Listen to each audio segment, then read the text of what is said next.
América no se llamaba así en 1492. Había sido poblada hace unos 30.000 años por gente que fue llegando por el norte desde Asia y por el sur desde Oceanía. Para 1492 se habían desarrollado en estas tierras distintas formas de organización social. Había grandes y bellas ciudades, como la de los aztecas en el Valle Central de México y la de los incas en los Andes centrales. Hacía décadas que la cultura maya, una de las más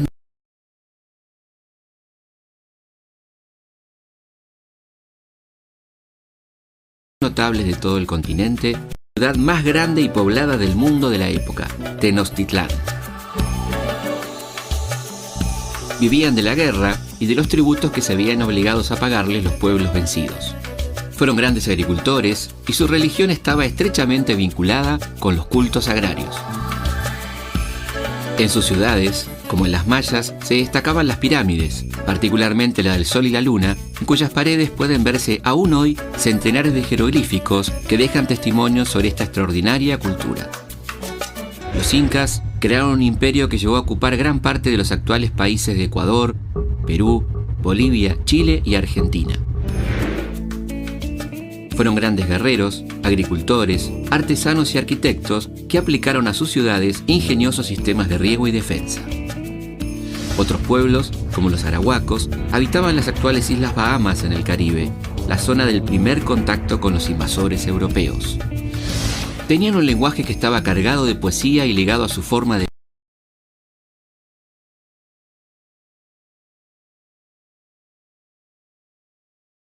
vida en permanente contacto con la naturaleza. No tenían apuro para hablar. Su preocupación no era sacarse al otro de encima lo más rápido posible, sino al contrario, tomar contacto, conocerse, conversar y compartir alegrías y problemas. Al arco iris lo llamaban serpiente de collares. Al cielo le decían mar de arriba. Para ellos, el rayo era el resplandor de la lluvia.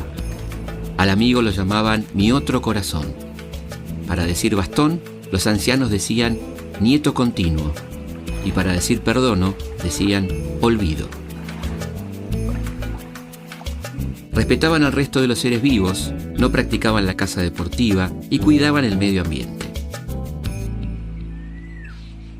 Los ancianos y los niños eran los más respetados en sus tribus porque veían en ellos a la memoria y a la sabiduría en un caso y al futuro en el otro.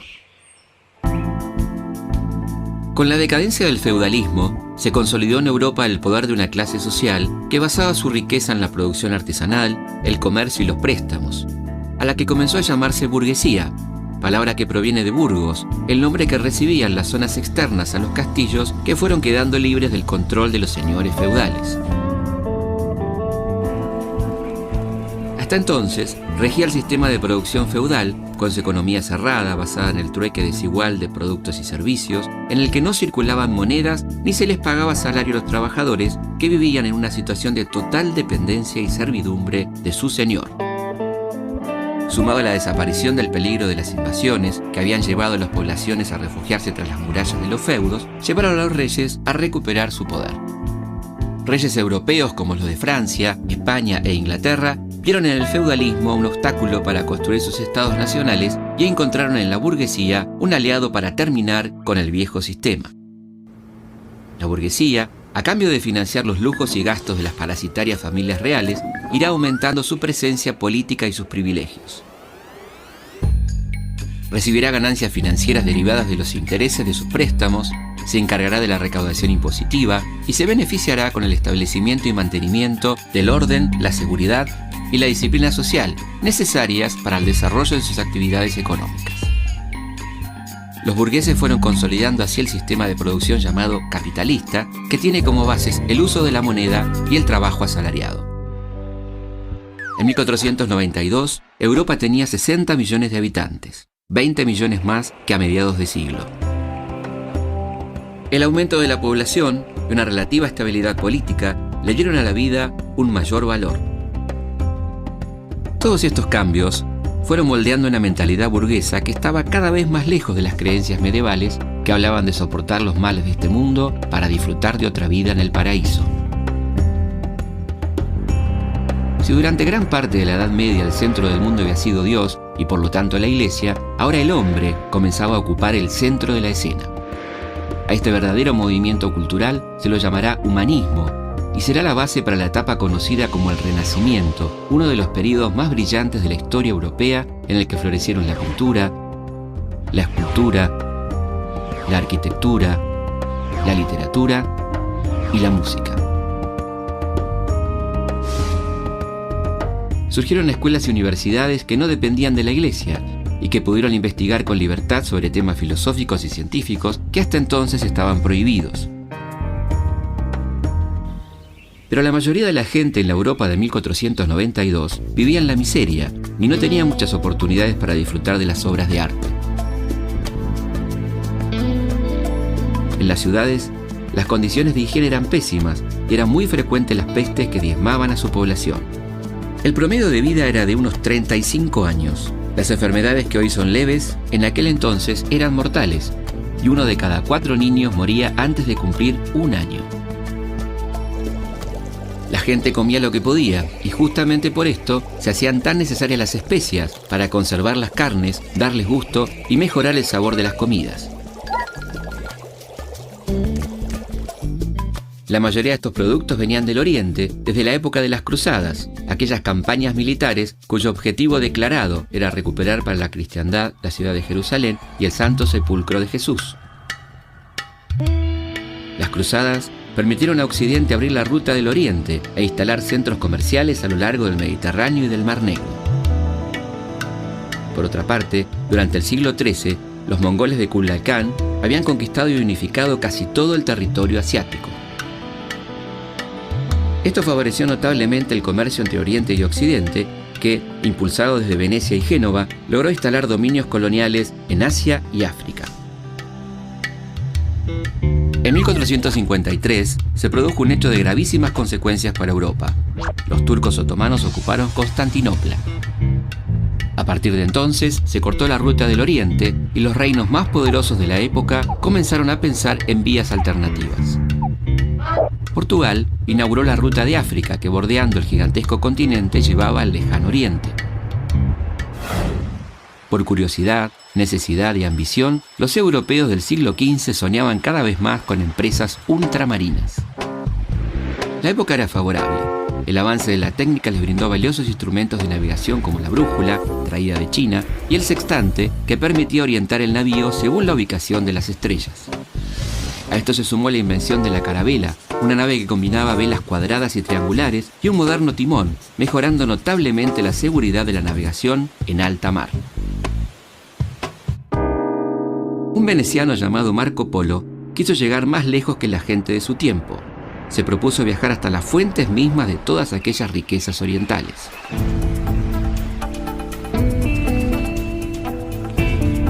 Lo ayudó la suerte, que pronto se transformaría en fortuna. Marco pudo llegar a la corte del emperador mongol, el Gran Khan, quien por entonces controlaba gran parte del territorio asiático. Marco trajo del Extremo Oriente la pólvora, el papel, la brújula, los rudimentos de la imprenta y algo que con el tiempo haría famosa Italia en todo el mundo: los fideos. También trajo unos relatos fantásticos, corregidos y aumentados por su imaginación.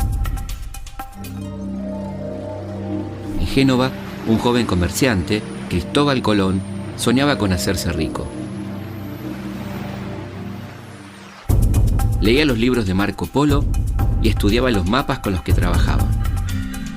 Colón estaba atento al gran problema comercial de su tiempo: cómo romper el bloqueo comercial impuesto por los turcos y retomar el imprescindible comercio con el Oriente.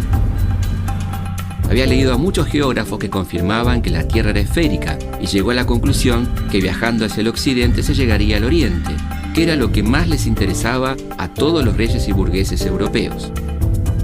Colón se entrevistó con el rey Juan II de Portugal en 1484.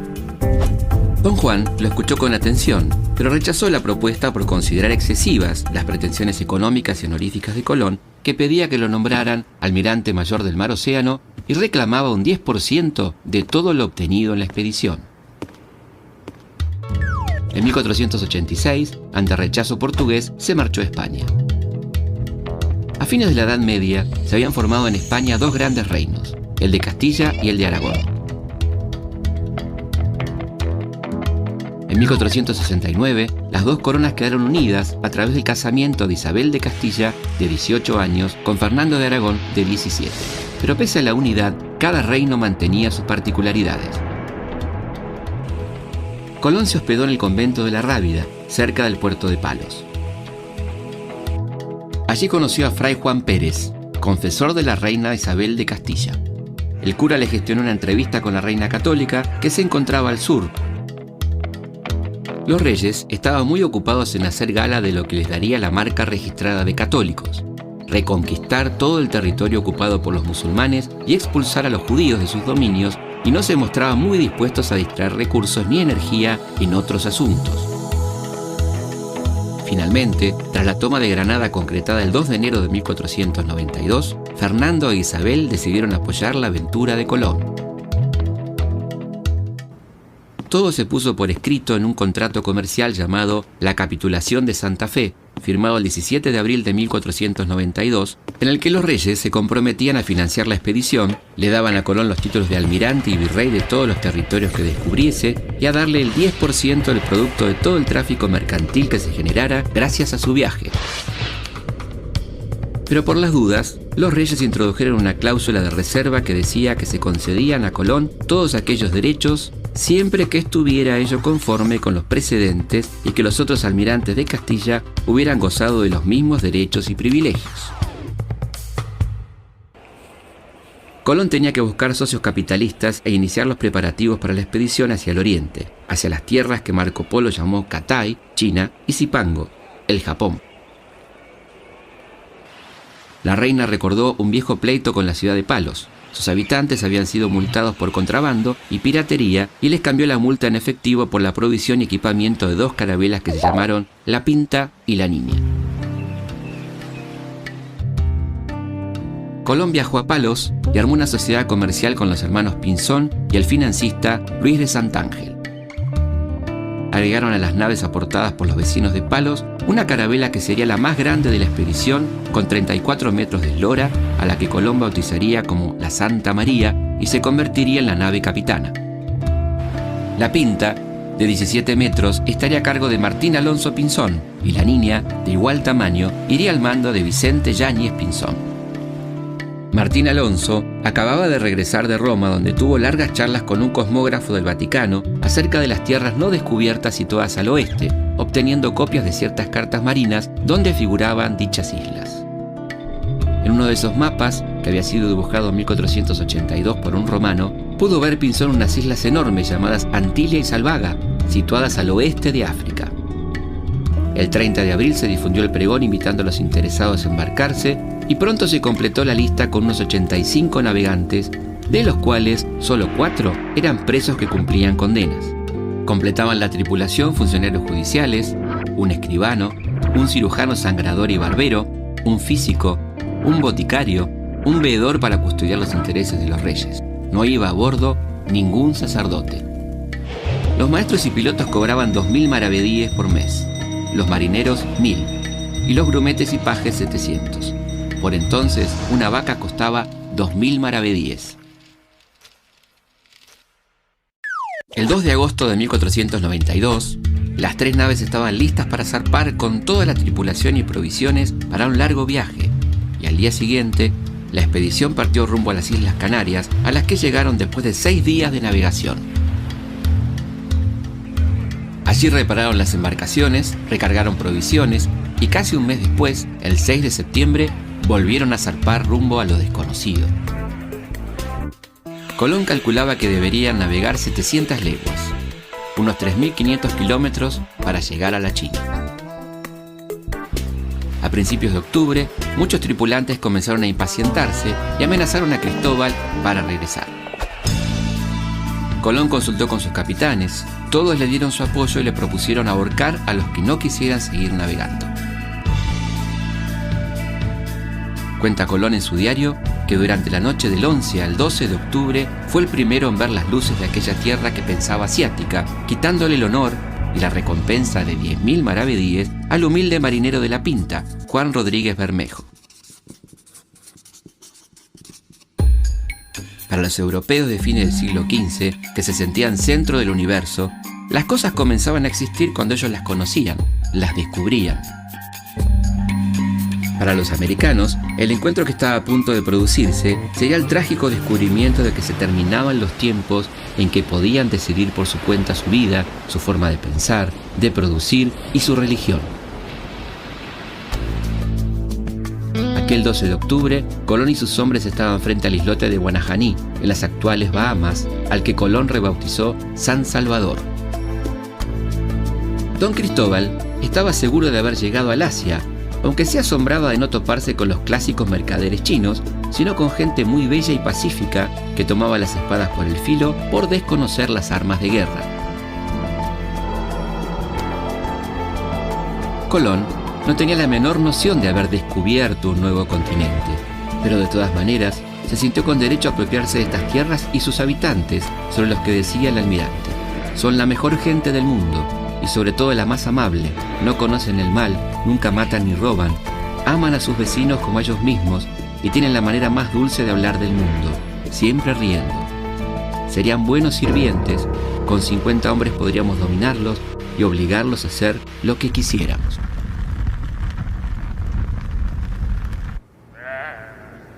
Muy frecuentemente, para descalificar a los habitantes originarios de América, se suele recurrir a la anécdota según la cual los indios cambiaban gustosos sus adornos de oro por objetos que en España no tenían valor, como espejos, collares de vidrio o instrumentos musicales. Pero quienes plantean estos argumentos hacen gala de una gran ignorancia, porque en América el oro no tenía valor de cambio, el valor en sí que tenía para los europeos. Aquí no había monedas de oro, ni se desataban guerras por su posesión. El oro era uno de los metales que los nativos usaban para elaborar sus artesanías. Para los americanos, los objetos traídos por los europeos eran dignos de admiración e interés y por eso querían obtenerlos. Colón y su gente trasladaron a América toda la intolerancia de una España que necesitó para afirmar su unidad e identidad, la destrucción y la eliminación del otro. De los moros y judíos se pasó a los salvajes. El gobernante Colón esclavizó a los nativos y les ordenó que le trajesen todo el oro que encontrasen. Así fue como los europeos, obsesionados en su afán de lucro por obtener oro y plata, introdujeron el trabajo forzado entre los nativos y comenzaron a destruir su organización social originaria.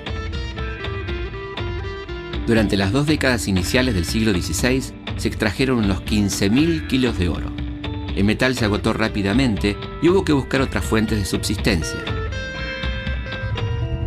El almirante siguió recorriendo y llegó a la gran isla de Cuba, a la que llamó Juana, y poco después a la isla que contiene actualmente a la República Dominicana y Haití, a la que llamó La Española, donde con los restos de la Santa María, que había naufragado, construyó el fuerte de Natividad el 25 de diciembre de 1492, en el que dejó un grupo de 30 hombres. El viaje de regreso fue complicado, plagado de tormentas y contratiempos. Colón llegó a las Islas Azores y desde allí enfiló hacia Lisboa. En la capital portuguesa, fue recibido en su carácter de almirante por el rey de Portugal, Juan II. Ni lento ni perezoso, don Juan le dijo a Cristóbal que las tierras descubiertas pertenecían a Portugal y trató de retener al almirante, pero Colón logró llegar al puerto de Palos a bordo de la Niña el 15 de marzo de 1493. Los reyes católicos recibieron a Colón en Barcelona y le otorgaron una renta de 10.000 maravedíes y un premio de 335.000. Los nuevos territorios serían llamados Indias Occidentales y se le pediría al Papa Alejandro VI la confirmación sobre la propiedad de estos territorios. La difusión de la religión católica en América y los beneficios materiales que prometía la empresa llegaron a ser vistos como una compensación económica y espiritual por las pérdidas sufridas por la Iglesia en el Viejo Mundo a causa de la Reforma Protestante, que trajo, entre otras consecuencias, la pérdida de fieles y de miles de propiedades eclesiásticas. El Papa Alejandro VI era valenciano. Su verdadero nombre era Rodrigo Borja, italianizado por Borgia. Había llegado al papado comprando su cargo gracias a su fortuna. Alejandro les encomendó a los reyes católicos la conquista espiritual de las nuevas tierras. Pero tanta liberalidad desagradó profundamente a los contribuyentes portugueses y particularmente a su rey, Juan II, que sacó a relucir otras bulas tan brillantes y válidas como las del Papa Borgia. Para evitarse problemas, el Papa Borgia decidió el 4 de mayo de 1493, a través de la bula Intercetera, dividir la tierra en dos. Dibujó una línea a 100 leguas al oeste del Cabo Verde. Al este de ella, todo pertenecía a Portugal y al oeste sería español. Pero como la existencia de América no era conocida, esto significaba darles a los españoles todas las tierras de Asia en las que los portugueses ya tenían instaladas grandes colonias. Finalmente, España y Portugal firmaron el Tratado de Tordesillas en junio de 1494, por el que se corrió la línea a 370 leguas al oeste de las Islas Azores. Gracias a este acuerdo, Portugal se quedaría más tarde con el Brasil. El tratado, que repartía generosamente las tierras ajenas en nombre de Dios, hizo exclamar al rey de Francia, Francisco I, que me muestren la cláusula del testamento de Adán en donde diga que Francia está privada de lo que le corresponde en el Nuevo Mundo. Francisco impuso la doctrina según la cual los derechos de posesión deben ser determinados por la ocupación efectiva de los territorios, y armó varias expediciones hacia las nuevas tierras. En poco tiempo, comenzaba la expansión europea y Francia sería seguida por Inglaterra y Holanda. Mucho más entusiasmados que con el primer viaje, los reyes católicos aprobaron y financiaron el segundo viaje de Colón. Esta vez eran 14 carabelas, 3 navíos de gran tamaño y una tripulación de 1.500 hombres que partieron el 25 de septiembre de 1493. El entusiasmo y la codicia llevaron ahora sí a los reyes católicos a vaciar las cárceles para completar las tripulaciones de los navíos. No parecía la mejor gente para difundir el evangelio entre los que ellos llamaban salvajes. El almirante dejó a cargo de la Isabela a su hermano Bartolomé y regresó a España llevando consigo 500 nativos encadenados que fueron los primeros esclavos en cruzar el Atlántico. Solo llegarían a Europa 200. El resto murió de hambre, de peste y de frío durante la travesía. En ausencia de Cristóbal, surgieron disputas entre los conquistadores y aumentaron aún más los abusos que se venían cometiendo en el trato con los habitantes originarios. Muy pronto los indígenas pasaron del asombro a la heroica resistencia contra sus agresores. Según el cronista español Fernández de Oviedo, antes de lanzarse a la lucha, los invadidos tomaron algunas precauciones. Querían salir de la duda sobre si los españoles eran o no mortales, por aquello de «al tercer día resucitó». Los indios tomaron a un cristiano y lo ahogaron, y después que estuvo muerto le decían «levántate», y lo tuvieron así 3 días hasta que olió mal. Después que se certificaron que eran mortales, tomaron atrevimiento y confianza para su rebelión y pusieron obra en matar cristianos y alzarse. Uno de los autores del experimento comentado por Oviedo fue el cacique Caonabó, que vivía tranquilo con su gente hasta que Bartolomé Colón decidió atacar su aldea y esclavizar a sus habitantes. Caonabó, junto a su esposa Anacaona, prepararon a sus guerreros y atacaron el fuerte de Natividad, incendiándolo y matando a la mayoría de sus ocupantes. La resistencia duró 2 años y los españoles temían a Caonabó y sus hombres. Alonso de Ojeda, un viejo guerrero de la Reconquista española, fue a visitar al cacique. Con una sonrisa, lo invitó a subir a su caballo. Caonabó subió, pero una vez montado, Ojeda le colocó unas esposas diciéndole que era una ofrenda de los reyes de Castilla. Caonabó pronto comprendió que se había transformado en un prisionero de guerra. Pocos días después sería embarcado junto a otros guerreros rumbo a España, pero no llegaría a puerto. Murió en el viaje. Algunos dicen que de frío, otros de bronca. Su esposa continuó la resistencia durante algunos meses hasta que fue apresada y asesinada. Para 1535, la visión oficial de la corona sobre los indios, expresada por Oviedo, modificaba radicalmente la visión del almirante sobre los indios. Ya no eran la mejor gente del mundo. Pero la diferente concepción de la guerra, el uso de armas de fuego, la transmisión de enfermedades para las que los indios no tenían defensa, determinó que la victoria fuera para los invasores, que fueron imponiendo su cultura, su religión y su forma de trabajo basada en la explotación de la mano de obra nativa. Según las últimas estimaciones de los investigadores, habitaban La Española en 1492 unos 300.000 nativos. Entre 1494 y 1496, un tercio había muerto. Según un censo realizado en 1514, la isla La Española estaba poblada por unos 5.000 españoles repartidos en 14 poblados y aproximadamente 26.300 indígenas. La mortalidad aumentó además por el abandono total de la agricultura, ya que ningún español se dignaba a remover la tierra más que para buscar oro. Los indios, como protesta por la matanza, dejaron de sembrar decididos a morir de hambre y matar a sus voraces opresores que, según contaba el padre Las Casas, consumía cada uno en un solo día lo que bastaba para sustentar a 3 familias de indios. Ante la casi desaparición de la mano de obra, la corona comenzó a importar esclavos africanos. En 1442, el Papa Nicolás V había otorgado al monarca portugués Alfonso V autorización para someter y esclavizar a los infieles, es decir, a todos los no católicos de África. Así comenzó la terrible historia del tráfico de esclavos que le costó al continente africano a lo largo de los siglos XV al XIX 30 millones de personas que fueron sacadas de sus hogares para ser vendidas como si fueran cosas. Los reyes católicos estaban ante una seria disyuntiva porque muchos de los compañeros de viaje de Colón difundían versiones muy negativas sobre las actitudes del almirante para con los indígenas y para con los propios españoles. Pero, frente al avance portugués, finalmente los reyes terminaron por ratificarle su confianza a Colón y su familia. El almirante partió el 30 de mayo de 1498 desde Sanlúcar de Barrameda con 6 naves. Decidió dividir la flota. Envió 3 navíos directamente hacia La Española y los otros 3 partieron con rumbo suroeste. Este grupo, comandado por Colón, llegó a la actual Venezuela y se topó con la importante desembocadura del río Orinoco. Mientras Colón seguía buscando la China, su hermano Bartolomé en La Española ejercía autoritariamente el gobierno, incrementando el malestar entre españoles e indígenas. En La Española, en torno a la Isabela, fundó Santo Domingo, que sería una de las bases para la conquista de todo el continente. La mala conducta de Bartolomé Colón, nombrado adelantado en 1494 por su hermano, provocó el envío del comisionado real Francisco Bobadilla, quien llegó a Santo Domingo en agosto de 1500.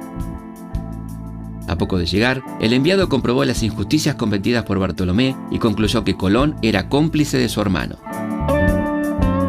Los hermanos Colón fueron encarcelados y enviados a España engrillados, probando un poco de su propia medicina. Pero al llegar a España, la reina consideró que Bobadilla se había excedido en sus funciones. Absolvió a Colón, aunque le quitó su sueldo y los cargos de virrey y gobernador. Un sevillano que llegó con Colón a América se transformó en encomendero y fue testigo directo de la masacre. Asqueado y avergonzado, se incorporó a la Orden de los Dominicos, transformándose en el defensor más radical de los indios con el nombre de Fray Bartolomé de las Casas. Para él, la cosa era muy clara y no había demasiado que discutir. Decía: las causas por que han muerto y destruido tantas y tales infinito número de ánimas los cristianos han sido solamente por tener su fin último el oro y henchirse de riquezas en muy breves días y subir a estados muy altos sin proporción a sus personas. Montesinos lanzó en noviembre de 1511 una homilía que haría historia en la que decía cosas como estas: ¿con qué derecho y con qué justicias tenéis con tan cruel y horrible servidumbre a estos indios? ¿Con qué autoridad habéis hecho tan detestables guerras a estas gentes que estaban en sus tierras mansas y pacíficas, donde tan infinitas de ellas, con muertes y estragos nunca huidos, habéis consumido? Tened por cierto que en el estado en el que estáis no os podéis más salvar que los moros o turcos que carecen y no quieren la fe de Jesucristo. La consecuencia inmediata del ardiente alegato político de Montesinos fueron las leyes de Burgos, sancionadas por los reyes católicos en 1512, que intentaron atenuar la explotación indiscriminada de los naturales, los que teóricamente gozarían de días festivos, remuneración por trabajo, buen tratamiento y adoctrinamiento. Pero estas leyes no tuvieron siquiera aplicación efectiva, haciendo uso los conquistadores del viejo sello real de Castilla que decía: se acata pero no se cumple. y la explotación y la mortalidad indígena no solo no disminuyeron, sino que aumentaron considerablemente. A partir de la publicación por Colón del Libro de las Profecías, a comienzos de 1502, los reyes comenzaron a preocuparse seriamente por la salud mental del almirante. En aquel libro, Colón señalaba la necesidad y urgencia de emprender la conquista del Santo Sepulcro. Declaraba que la misión de ir a las Indias por el occidente le había sido confiada por Dios. Anunciaba que en 1657 el mundo sería destruido. Los reyes, no creyendo en ninguna de las teorías del almirante y dudando seriamente de su cordura, le otorgaron la licencia de viaje de apenas 4 navíos con una tripulación de 140 hombres. Le prohibieron desembarcar en la Española y lo obligaron a destinar la totalidad de las ganancias que lograra al tesoro real. El 11 de mayo de 1502, Colón zarpó junto a su hermano Bartolomé y su hijo Hernando, de 13 años de edad. Partió del puerto de Cádiz y pretendió desembarcar en Santo Domingo, pero su gobernador, Obando, cumpliendo órdenes reales, se lo impidió. Colón se dirigió a Jamaica, luego a Honduras y a Costa Rica. Pensó en ese momento, por las características del terreno, que el río Ganges de la India estaría muy cerca. No alcanzando a descubrir dónde estaba, decidió regresar a España. Llegó el 4 de noviembre de 1504, pocos días antes de la muerte de su protectora, la reina Isabel. Desde su regreso a España, Colón, que estaba muy enfermo, tuvo que ocuparse de que Fernando le reconociera sus derechos y los porcentajes que le correspondían. En 1506, Fernando estaba en Valladolid para transmitir el trono a su hija Juana la Loca y a su esposo Felipe de Habsburgo, el Hermoso. Hasta allí se fue don Cristóbal con sus últimas fuerzas, tratando infructuosamente de ser recibido por los nuevos reyes. Solo obtuvo de Fernando una carta en la que le ofrecía, a cambio de renunciar a todo derecho sobre las tierras descubiertas, un señorío en León. El 21 de mayo de 1506, moría Cristóbal Colón en Valladolid, sin gloria y con su buen nombre y honor seriamente afectados. América se llamará así en honor al navegante florentino Américo Vespucio, que realizó 2 viajes al nuevo continente entre 1499 y 1502. La relación del tercer viaje de Colón, en el que tocó tierra firme, se publicó en latín recién en 1508, mientras que la relación de los viajes de Vespucio se conocieron desde 1504 y 1507. El geógrafo francés Jean-Baptiste de Sandocourt propuso que verdaderamente ahora que 3 partes de la Tierra, Europa, Asia y África, han sido ampliamente descriptas y que otra cuarta parte ha sido descubierta por Américo Vespucio, no vemos con qué derecho alguien podría negar que por su descubridor, Américo, hombre de sagaz ingenio, se la llame América, como si dijera Tierra de Américo, tal como Europa y Asia tomaron sus nombres de mujeres. Algunos años después, los geógrafos reconocieron su error, a tal punto que el mapa que publicaron en 1513 llama al Nuevo Mundo Tierra Incógnita y no América. Pero ya era demasiado tarde.